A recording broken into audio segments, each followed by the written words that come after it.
जादुई घड़ा। एक गांव में चंद्रा नामक एक आदमी रहता था।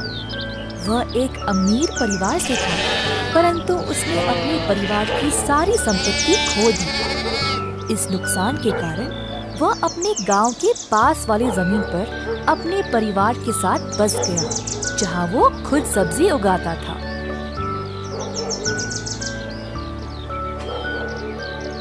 उसकी पत्नी मिट्टी के पुतले बनाती थी। कुछ साल बाद चंद्रा की सेहत भी कमजोर होने लगी। एक दिन उसने अपने 2 आलसी जुड़वा बेटों को बुलाकर कहा, मेरे बच्चों, तुम लोगों को तो पता ही है मेरी तबीयत अब ठीक नहीं रहती, और कब तक तुम लोग बिना काम किए जियोगे। जब तक मैं तंदुरुस्त था मैंने तुम लोगों का ख्याल रखा, पर अब तुम्हारी माँ भी ज्यादा कुछ नहीं कर पाएगी। कृपया अब से काम पे लग जाओ और मेहनत करो। चंद्रा ने भरे मन से अपने बेटों को ये बात समझाने की कोशिश की, परंतु लड़कों ने उनकी बात टाल दी। बस एक दूसरे को देखकर हंसने लगे और चले गए। चंद्रा परेशान था कि उसके बेटे उसके बातों को कोई भाव नहीं दे रहे। उसको लगा कि अब उसे कुछ ना कुछ तो करना ही पड़ेगा, नहीं तो उसके बेटे ऐसे ही रहेंगे और फिर कल को समाज में नहीं रह पाएंगे। मेरे बच्चों, कई साल पहले हमारे पूर्वज राजमहल में रहा करते थे। उस महल के पीछे एक कमरा है जिसकी चाबी सिर्फ मेरे पास है। चाबी ले जाओ और सारी कीमती चीजों को ले आओ। ध्यान रहे कि तुमको कोई ना देखे। दोनों बेटों ने बहुत ही उत्साह से अपने बापू की बात सुनी। उनसे अब रहा नहीं गया ये जानने के लिए कि उस कमरे में है क्या।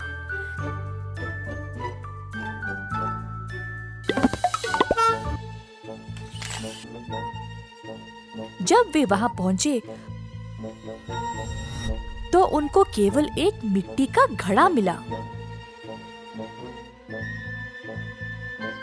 अरे, जब बापू ने बोला कि यहाँ कुछ खजाना है, मुझे लगा कुछ हीरे मोती होंगे, परंतु इधर तो केवल ये मिट्टी का घड़ा है। हाँ, सही बात। अब क्या करें?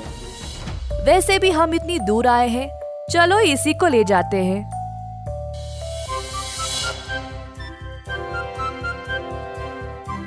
लड़के घर वापस आए घड़े के साथ और अपने बापू को सौंप दिया। ये मिट्टी का घड़ा बहुत ही अनोखा है। मुझे इसका जादू नहीं पता, परंतु ये घड़ा तुम लोगों का जीवन ही बदल डालेगा, इतना तो पक्का पता है मुझे। लड़कों ने बापू की बात ध्यान से सुनी और अंदाजा लगाने लगे कि इस घड़े का इस्तेमाल कैसे करें। बहुत कोशिश की, परंतु इस घड़े का जादू समझ नहीं पाए।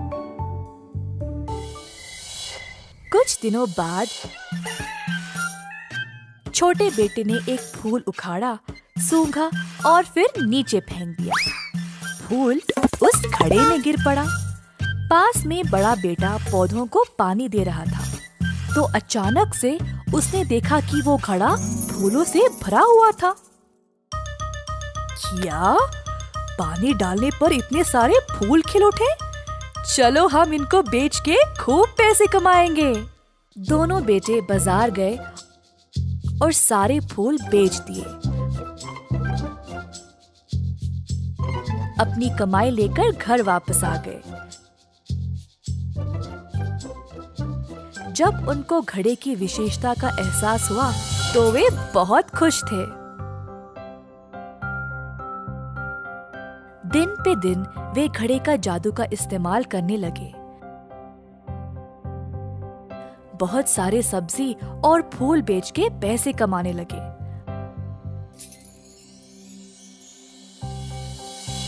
परंतु उन्होंने समझदारी से उन पैसों को नहीं संभाला। कुछ दिन और गुजर गए ऐसे ही पैसे रद्दी करते करते। उनको घड़े की जादू की आदत पड़ गई और इसी चक्कर में बाकी सब्जी और पौधों को नजरअंदाज कर दिया। चंद्रा ने देखा कि उनके बेटों का व्यवहार दिन पे दिन बिगड़ रहा था। तो एक दिन उन्होंने उस घड़े को छिपा दिया।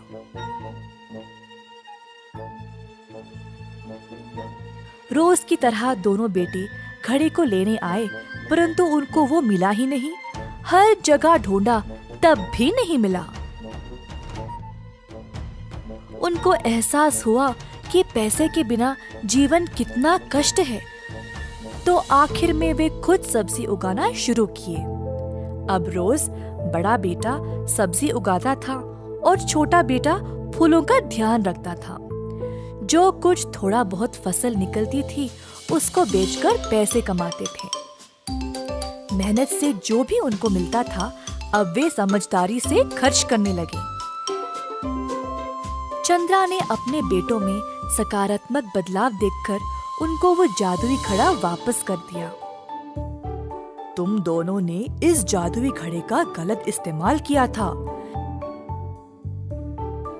ये घड़ा तुम्हें कठिन समय में काम आएगा और इससे कमाया गया धन को सोच समझ के इस्तेमाल करना चाहिए। मैंने तुम दोनों का व्यवहार देखकर तुम्हें सीख देना चाहा था, इसीलिए मैंने ही इस घड़े को छुपाया। अब तुम लोग समझदार हो गए हो, इसीलिए तुम्हें ये वापस सौंप रहा हूँ। भविष्य में इसका उपयोग बुद्धिमानी से करना।